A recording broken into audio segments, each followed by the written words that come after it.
Allora, eccoci qua, scusate il lapsus prima, non era la sigla, bensì la pubblicità. Allora, Matteo Scialpi, tu nasci come fotoreporter e nasci come fotoreporter proprio in zone di crisi. Hai iniziato in Afghanistan e poi il Libano. Innanzitutto, cos'è che ti ha spinto a fare il fotoreporter di Credo guerra? che più che altro la curiosità, la spinta emotiva nel capire cosa stava succedendo in certi scenari.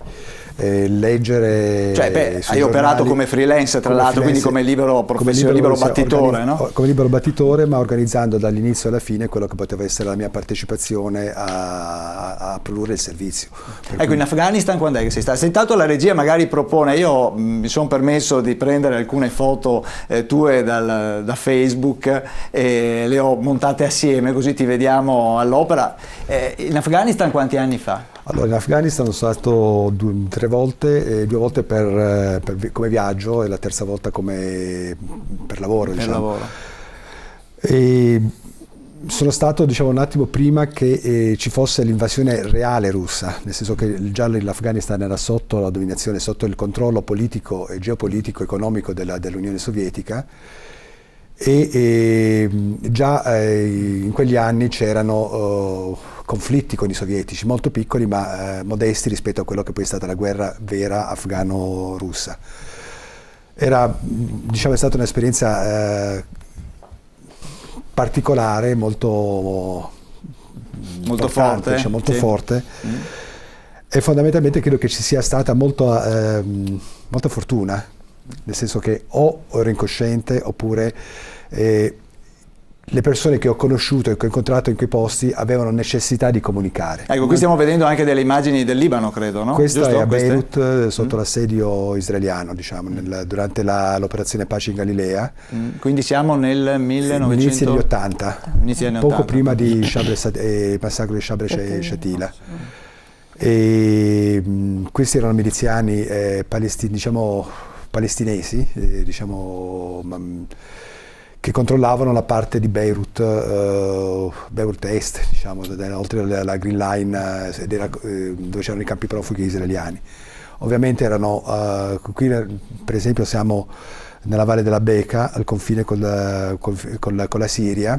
Dall'altra parte c'erano delle trincee da dove c'erano dei conflitti a fuoco, ma era un conflitto molto statico, quindi non come quelli di attuali. Posizione. Sì. Rispetto ad ora. Per la stampa era organizzata la cosa oppure allora c'era avevate libertà di movimento? No, assolutamente nessun tipo di movimento, né se operavi come mi è successo appunto in Libano. Con i servizi di informazione dell'esercito. Avevo un ufficiale di collegamento che era addetto a me e ad un altro paio di giornalisti e vivevamo normalmente all'interno di un kibbutz nel nord di Israele e quotidianamente facevamo la spola con Beirut. Ecco qua, se la regia propone anche per i telespettatori, eccolo qua, ti vediamo. Qui sono praticamente nel nord dell'Afghanistan, sì. Siamo nel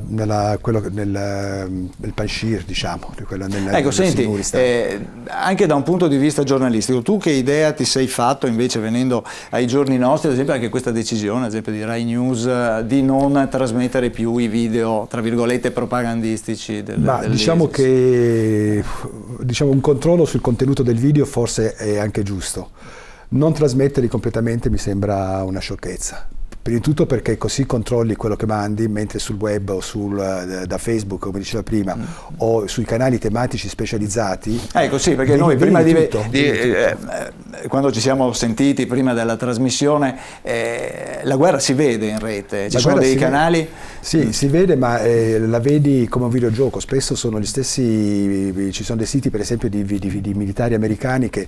Vediamo se la regia riesce a proporre. Abbiamo alcune immagini che abbiamo scaricato da questi canali di combattimenti che si sono tenuti anche...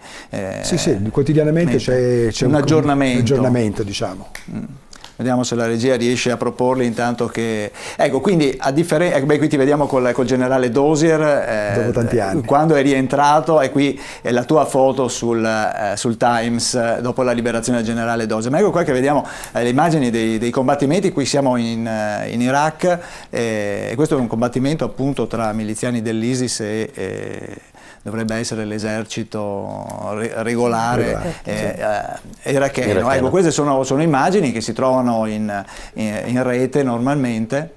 Ecco, queste non sono le più cruente, per esempio. Certo. No, le abbiamo evitate quelle, abbiamo evitato le immagini più cruente, però qui c'è anche l'audio. Sentiamo un attimo se la regia lo può alzare, lo possiamo sentire anche in studio. Sentiamo se riescono a darci l'audio. No, mi sembra di no. Eccolo qua.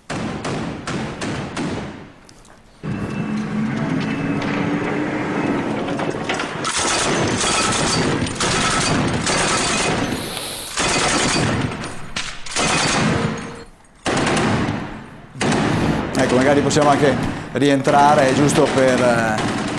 era giusto per dare un po' l'idea, no? Ecco, quindi dal punto di vista mediatico chi combatte la guerra la racconta in prima persona, come un videogioco. Queste sembrano proprio immagini da War Games.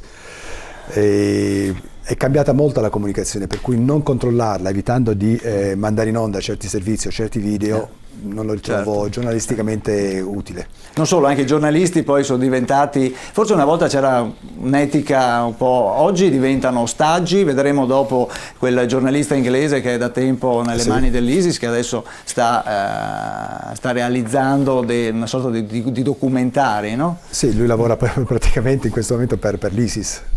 Certo. Allora, siccome abbiamo ancora in collegamento Andrea Castelli, io vorrei tornare a coinvolgerlo. Castelli, è caduta la linea. No. No, eccolo qua, sentiamo se lo...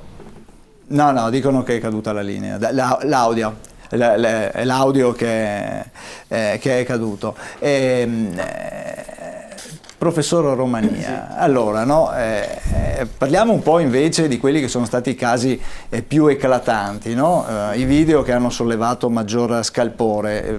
L'abbiamo proposto anche la settimana scorsa, quello famoso della decapitazione dei 21 cristiani copti egiziani, con tra l'altro le minacce proprio nel video all'Italia in maniera molto chiara, dice stiamo arrivando a Roma. Ecco, un video che poi successivamente, la cui autenticità successivamente è stata messa in dubbio, se non altro nella realizzazione. Dunque il video dal punto di vista dovremmo riuscire a proporlo, dovremmo averlo. Vediamo, poi lo commentiamo. No, prego, intanto possiamo Sì, no, diciamo, dal punto di vista tecnico, esperti appunto di audiovisivo più che di sistemi della comunicazione hanno dimostrato che c'erano quantomeno dei pixel che siano stati alterati. L'intera costruzione del video ha una regia scenica piuttosto importante, realizzata appunto con tecniche cinematografiche. Tra l'altro anche la scelta dei colori è abbastanza marcata, appunto queste alte visibilità arancione contro nero servono appunto, al di là di creare delle identità contrapposte, ad attirare fortissimamente l'attenzione, quindi c'è uno studio molto vediamo avanzato. Se arriva dalla regia, vedo che lo sapevo. Dopodiché anche le dimensioni, no? Anche le dimensioni, esatto, il rosso, ci sono una serie di tecniche assolutamente americane. Quella delle dimensioni è una tecnica che una volta veniva utilizzata un po' come quando giri sulla televisione e ti aumenta il volume della pubblicità, no? Aumentare il volume dei corpi questa volta è un modo per dimostrare indirettamente forza, potenza e capacità di soggiogare. Vediamo se arriva le immagini della decapitazione dei 21 cristiani copti, che avevamo proposto anche la settimana scorsa. Vediamo se la regia riesce adesso a proporlo così. Ecco, ad esempio anche la location credo che non corrisponda alla realtà. Sì, questo può rispondere anche a degli altri scopi, perché diciamo che il grande cambiamento è stato... Eccoli qua che arrivano, vediamo se... Eccoli qua, adesso dovremmo riuscire a vederlo, vediamo, eccoli qua. Le vedo nel monitor, non lo vediamo, eccolo qua, adesso lo vedono anche i nostri telespettatori, e così. Come vedete i prigionieri sono decisamente più bassi È molto possibile che ci sia che ci sia stato un video editing anche non fatto troppo bene. Innanzitutto c'è una moltiplicazione delle figure nella prima scena e in seguito, appunto, come dici tu, ci sono delle proporzioni non ben rispettate. Dopodiché con un green dietro si può realizzare qualsiasi cosa in qualsiasi ambiente omogeneo a livello cromatico e far finta che siamo lì. Quello è uno spazio, come dicevi tu, coreografico assolutamente, che serve appunto per dare maggiore drammaticità alle immagini. Questa scena è in qualche modo irreale perché se vedi c'è una serie di coreografie, di ritmi, di situazioni. Il fatto stesso che ci sia una diversa regia dal punto di vista delle telecamere rende piuttosto impossibile la cosa. Se vedi tecnicamente questa immagine è fatta almeno con 4 telecamere e in questo tipo di scena vedi che cambiano i rapporti tra background e parte in diretta. Qui addirittura ci sarebbe appunto, il Dolby che si alza e si abbassa. E poi ci sono anche delle difformità di tipo aberrativo cromatico, cioè ci sono i colori che cambiano da una scena all'altra. Allora, questa è una tecnica cinematografica da pubblicità.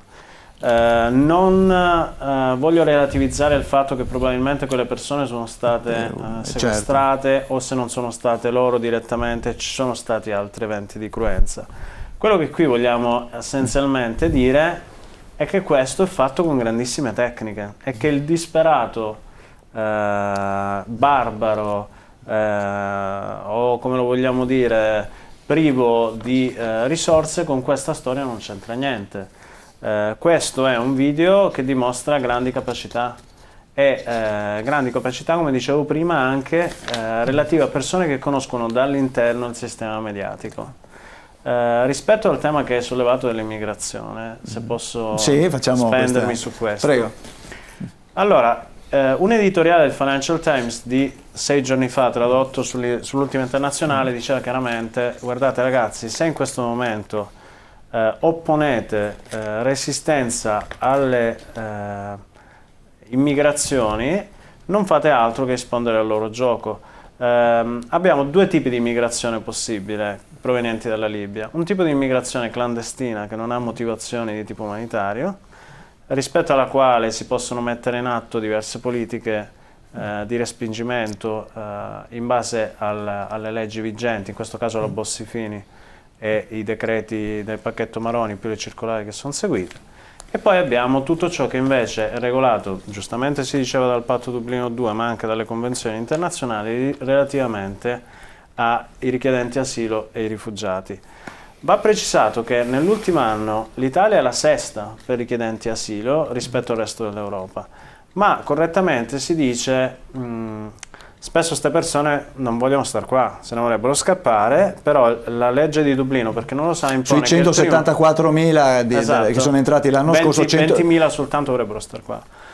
Cosa possiamo fare in questa situazione? Intanto sarebbe da creare un'agenzia che se ne occupi, possibilmente anche liberandovi dal lavoro, perché io capisco che la questura alla fine viene oberata da una serie di arrivi e che spesso non siete neanche nelle condizioni o nelle competenze di doverlo fare, perché sono attività di tipo prevalentemente amministrativo, oltre a identificativo per cui servite, con i soliti spazi che avete sempre avuto, che invece vengono utilizzati per motivi sempre più grandi.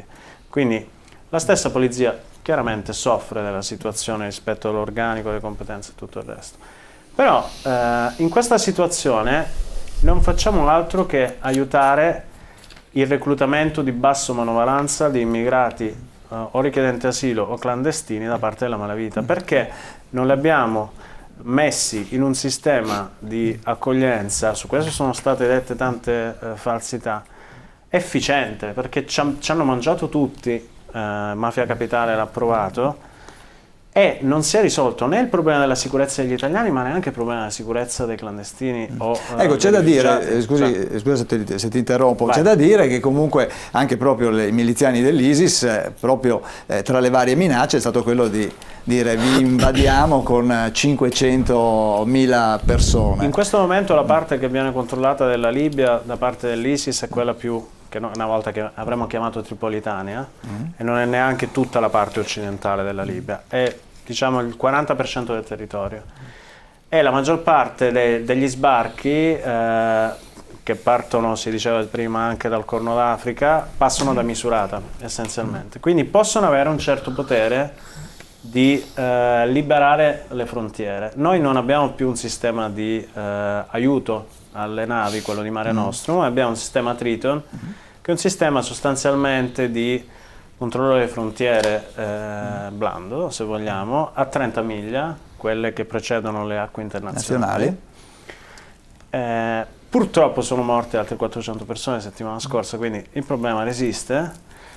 Io non so se questa possa essere una strategia, ma dall'altro lato quello che potremmo fare dal nostro punto di vista è prevenire questo tipo di sbarchi. In che modo? Con il modo diplomatico, perché l'Italia è stata l'ultimo dei consolati. In questo momento chi abbiamo dall'altra parte? Tobruk la controparte chi fare?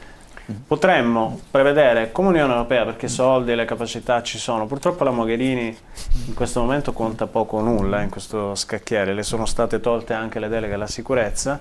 Potremmo arrivare lì con quello che è Frontex e prevedere un sistema che o previene o controlla le richieste di asilo sul posto. Cioè, il mio scopo, come anche lo scopo di chi ha paura che portino insicurezza, è quello di evitare che diano dei soldi ai trafficanti ed evitare che siano mai trafficanti. È un business plurimilionario. E poi paghiamo il riscatto a... No, io con il professore sono d'accordo su alcuni punti di carattere generale e gestionale, però ovviamente sono in disaccordo per quelli che sono gli aspetti di incapacità amministrativa del fenomeno. Le questure sono con del personale e con dei funzionari, con delle donne e uomini che sono estremamente preparati nell'ambito sia del diritto dell'immigrazione, soprattutto nel ramo di quelle che sono tutte le misure per le tutele internazionali. Dopodiché, se vogliamo disquisire per come vengono gestite le questure, come vengono gestite le polizie di frontiere, per come vengono gestite gli uffici immigrazioni, che nel complesso dello scenario della funzione pubblica anche lì è caduta la mannaia dei ritagli, del blocco del turnover, del rendere il minimo indispensabile per rendere efficiente ed efficace un servizio. Comprende, professore, che lì non è una questione di non capacità della polizia. Fanelli, questo anche ovviamente a discapito di quella che è la sicurezza, quando parliamo delle possibilità di professore citava adesso un articolo del Financial Times. Io l'altro giorno, 2 giorni fa, il capo della polizia è stato sentito in audizione alle commissioni giustizia e difesa ed è stato proprio lui che finalmente ha dovuto dire la verità agli organi parlamentari, dicendo che adesso il problema è diventato concreto.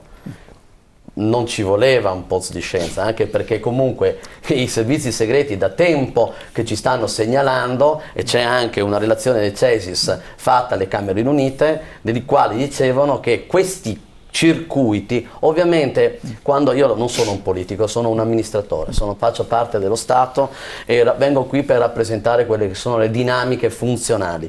Di conseguenza, io non sto facendo un discorso, non mi fraintenda, professore, non faccio un discorso di tipo blocco, intendendo che coloro che scappano da scenari di guerra, che hanno dei bisogni, non si debba dare. Attenzione. Noi abbiamo, lei me lo insegna, degli incarichi, degli obblighi, delle responsabilità di carattere internazionale, partendo dalla Convenzione dei diritti dell'uomo, che dobbiamo assolutamente rispettare perché le abbiamo sanciti e ratificati con delle leggi del nostro Paese. Detto questo, però, la sicurezza è tutta un'altra cosa che quella di accogliere le persone bisognose. Certo. Fanelli, la interrompo un attimo, che abbiamo ancora Castelli in linea, volevo farlo nuovamente intervenire. Castelli, questa massa di profughi che arriva in Italia può essere una nuova arma, un'arma per la guerra anche questa? sicuramente, tra parentesi, io spero mi sentiate perché io non vi vedo. Sì, la sentiamo bene, e la vediamo anche, e la vediamo anche. No, perché il fatto di non vedermi non vedervi mi riempie di dolore. Ma detto questo, sicuramente l'arrivo gestito in questo modo dei clandestini rappresenta una minaccia. Come giustamente è stato osservato da molti analisti anche dell'ultima ora della domenica, diciamo, che si sono sperticati a dire ma figurati se fanno viaggiare i terroristi sul gommone. È vero, il terrorista addestrato che è diventato esperto nell'uso di esplosivi, quello non viaggia sul gommone, ma la bassa manovalanza che può dare supporto al gruppo terrorista che vuole fare un'operazione seria in Italia, quella sì che viaggia sui gommoni, e sono tantissimi. Ma a parte questo discorso, il problema va al di là del problema etico. Non so se voi avete visto le immagini degli ultimi sbarchi. Noi abbiamo detto tante volte sui media, i giornali, i telegiornali, che bisogna aiutare questa gente perché scappano dalle zone di guerra, e si è parlato molto dei siriani, sono i siriani che scappano dalla zona di guerra. Sugli ultimi barconi di siriano non ce n'era nemmeno mezzo, erano tutti neri della cosiddetta Africa nera, cioè provenienti dal Mali, dal Ghana, dalla Costa d'Avorio, tutte regioni dove la guerra non c'è, e questi stanno scappando non dalla guerra ma dalla miseria, quindi è una migrazione per fuggire da condizioni di invivibilità economica. Ora si dà il caso, l'Africa conta 1 miliardo di abitanti, gli africani sono 1 miliardo. Di questi almeno 800 milioni vogliono venire in Europa perché vivono sotto il livello minimo di povertà. Ma cosa facciamo? Facciamo venire tutti gli 800 milioni in Italia? Ma vogliamo vedere un attimino più in là? Il duca di Wellington, vincitore di Waterloo che sconfisse Napoleone, amava dire che quello che pretendeva dai suoi generali era che vedessero oltre la collina. Noi abbiamo dei generali che non è che non vedono oltre la collina, non vedono la collina, quindi non capiscono che il problema va al di là della contingenza. Tutta l'Africa vuole venire in Europa. Come affrontiamo questo problema? Non certo incentivando e offrendo loro la possibilità di venire. Bisogna fermarli. Allora come bisogna fermarli? In maniera umanitaria, ovviamente. È chiaro che non si può sparare sui barconi carichi di profughi come fanno i greci, per esempio, e anche i turchi. E anche gli spagnoli. E anche gli spagnoli. Ma sì, gli spagnoli sparano a Ceuta e Melilla, non tanto in acqua. Ma noi quella roba lì brutta non la vogliamo fare. Se no poi ci crocifiggono i nostri qua in Italia. Quindi non si può sparare sulle barche con i migranti, ma una cosa la possiamo fare molto molto bene, qualcosa di cui noi italiani siamo specialisti, siamo i più bravi al mondo, lo abbiamo dimostrato durante la seconda guerra mondiale, quando un pugno di uomini eroici, vorrei dire, è penetrata nei porti più agguerriti e più custoditi e più guardati degli inglesi e ha affondato la flotta inglese ad Alessandria. Decima Massa. Sì, beh, non erano, sì, va bene, erano corsi di marina, insomma. Allora, seguendo quell'esempio, cosa dobbiamo fare? Dobbiamo affondare i barconi alla fonda. Quindi prima che carichino quando sono vuoti, siccome la nostra intelligence sa benissimo dove sono queste barche, perché sappiamo benissimo quali sono i porti di partenza, quali sono le rive da cui partono, perché i nostri satelliti fotografano tutto. Noi possiamo sicuramente concepire un'azione, un blitz con gli elicotteri, per esempio, che mitraglia bersagli con proiettili da 20 mm, le barche alla fonda. Castelli, ma abbiamo i militari preparati per fare un'azione del genere? Sicuramente. I nostri militari, che pure sono pochi, ma sono molto bravi. Sono molto bravi. Vorrei sottolineare che i nostri soldati e marinai e piloti sono forse tra i più bravi al mondo. Noi adesso stiamo tutti guardando il film American Sniper, che è la storia di Chris Kyle, che ha ucciso 156 nemici col suo fucile. Certo, alla televisione non lo dicono, ma 2 settimane fa al campionato mondiale militare di tiro sniper, lei sa chi l'ha vinto? Un italiano. Ci dica, un italiano? L'ha vinto un sottufficiale degli incursori di Marina. Questo è una competizione solo per militari che prevede diversi tipi di gara in diverse condizioni. Il migliore sniper al mondo è un sottufficiale della Marina italiana, quindi noi abbiamo sicuramente le competenze e la professionalità e abbiamo anche i mezzi, perché la Marina per fortuna ha elicotteri abbastanza recenti. E allora manca la politica? Manca la politica, ma ho capito, ma qui bisogna prendere una decisione. E ripeto, tatticamente questa è un'azione fattibile ed è fattibile anche, secondo me, con zero, come si chiamano, effetti collaterali. È un'azione che può essere fatta di notte, con visori notturni, e si possono tranquillamente mitragliare, incendiare e distruggere centinaia di queste barche che, ripeto, noi sappiamo benissimo dove sono raccolte. Grazie. La interrompo, ci lasci interrompere, se vuole può rimanere collegato ancora con noi, perché volevo anche coinvolgere un po' i nostri ospiti che abbiamo anche in studio. Professor Casen, di quello che, quando ho iniziato appunto la domanda che ho fatto ad Andrea Castelli, quello dei 500.000 profughi, di fatto sono un'arma, però non è la prima volta che viene fatto questo, no? Sì, ma poi c'è una visione molto, come diceva, non vedono oltre la collina, non vedono nemmeno la collina. Allora, poi c'è un'altra giustificazione che viene portata. Non sono i profughi quelli che fanno i disastri tipo Parigi, eccetera, ma sono la seconda generazione. Bene? Vuol dire che noi stiamo innescando una bomba per la prossima generazione, perché non vedo un futuro per le prossime generazioni di questi immigrati, e saranno scontenti di quella fortuna che suo padre ha cercato e che non ha trovato, perché questo tipo di accoglienza, parliamoci chiaro, non è accoglienza, è business, per tutti, per i buoni cosiddetti e per i cattivi, quelli che mandano e si recuperano anche il gommone. Quelli devono risparmiare. Possiamo comprare un gommone ogni volta che mandiamo 300-400 persone, cosa vuol dire? $1 milione, 300-400 persone vale $1 milione. Perdiamo anche il gommone, ci tocca andarlo a comprare dove? È un problema, per cui ce lo andiamo a recuperare minacciando la Marina italiana. È una cosa che veramente fa sorridere, cioè dalla sensazione dell'impotenza di fronte a queste persone. Possono fare quello che vogliono. Allora, io non sono... Mancano di quelle che si chiamano regole di ingaggio, forse, no? Il problema è fondamentale, è una parola sola, il rispetto. Se ti fai rispettare, allora capiscono dov'è il giusto e dov'è il cattivo, dov'è il buono. La prima cosa. La seconda cosa, questi...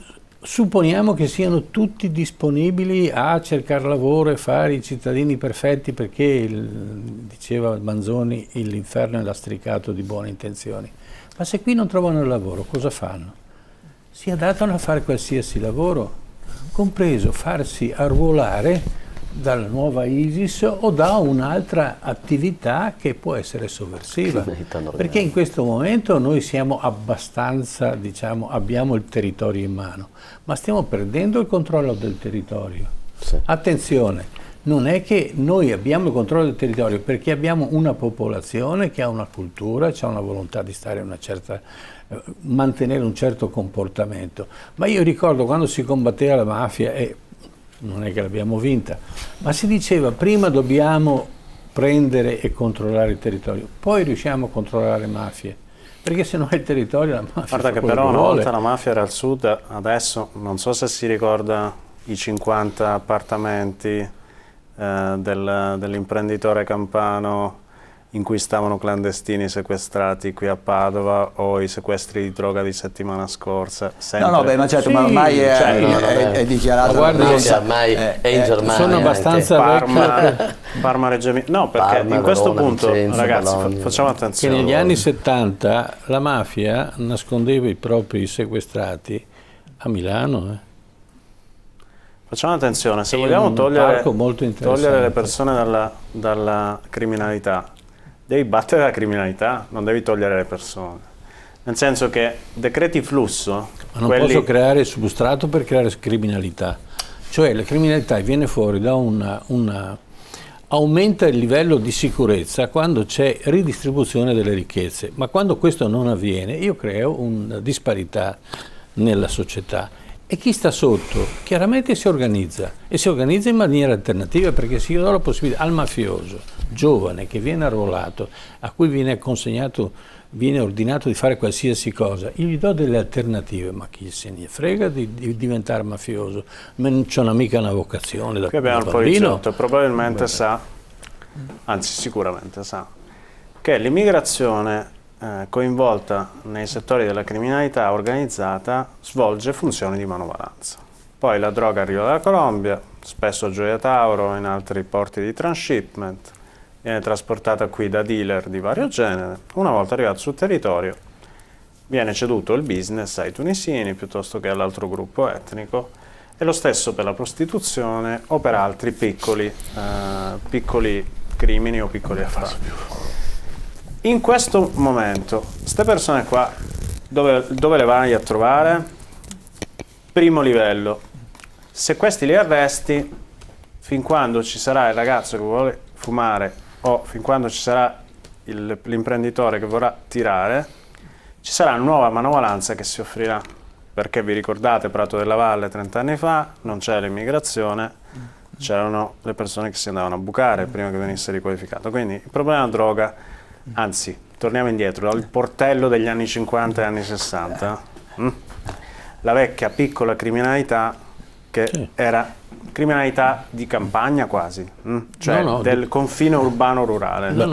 Era il porto di Padova, si chiamavano i porteati, a me fa piacere. E avevano, peraltro, una lingua che nessun padovano riusciva, un dialetto. E si può arrivare fino a Campolongo per non citare cose che conosciamo tutti. Ma quello che fa paura, se mi permette, è che noi abbiamo la conoscenza di tutti questi fatti. Abbiamo l'intelligence migliore che esiste al mondo, abbiamo l'esercito più specialistico. Volevo arrivarci io, Bottaro. Scusami, ti ho preceduto. Volevo rispondere io così. Io da cittadino, da persona che abita in Italia, io non mi sento protetto. Io non mi sento di dare fiducia a questi politici che, pur conoscendo tutte queste cose, noi abbiamo un ministro degli esteri che ha detto andiamo là e andiamo e li invadiamo subito. Lui ha detto andiamo là, 224, smentito dopo 2 ore dal Presidente del Consiglio, chiaramente, giustamente come dice 2 giorni dopo da Obama. E da Obama, chiaramente, per cui mi va bene il fatto che lasciamo alla coalizione Egitto e compagnia bella che si scannino fra loro. E quello che è ancora più grave, mi permetta, professore, è che noi stiamo facendo un problema, dei profughi o dei, come li vogliamo chiamare, quando il problema è per la gente italiana. Noi non siamo in grado di assicurare agli italiani un futuro. Per cui come possiamo, e qua è l'enigma, come possiamo accogliere, come possiamo dar da mangiare, come possiamo... Noi con questa classe politica che abbiamo, che dovrebbe lavorare in Europa per cambiare questo tipo di Europa che chiaramente fa gruviera, è poco la gruviera, perché questa Europa non può esistere così, no? Perché questo qui è un aborto totale voluto e creato apposta, perché non esiste una banca che non ha uno Stato, tanto per dirne una, E quindi se non si cambiano queste cose qui, se Renzi ha detto andiamo in Europa e qua cambiamo, cioè, non hanno forza, siamo nessuno, ok? Siamo in balia degli altri, non possiamo decidere perché abbiamo un Parlamento che non esiste, una classe politica che non esiste. Io cittadino, come faccio a fidarmi di una cosa del genere? Io so che noi siamo protetti dalla polizia, dai carabinieri, da tutte queste cose qua, che in qualche maniera continuano, nonostante tutto quello che subiscono, continuano a fare il loro dovere. Certo, Bottaro. Lasciati interrompere, dobbiamo andare in pubblicità e poi volevo soprattutto ritornare un po' a quello che è il tema della serata. C'è da dire anche che parleremo un po' anche dei foreign fighters e ci sono anche gli italiani che sono andati a combattere all'estero, che sono in Siria. Dopo sentiremo la voce di uno di questi e parleremo anche del boia di Londra, questo Jihadi John, il boia appunto dello Stato Islamico, che appunto sarebbe un giovane inglese benestante, anche pure informatico, ecco. Ne parliamo tra poco, dopo la pubblicità. TV7 Match. Anche il sangue.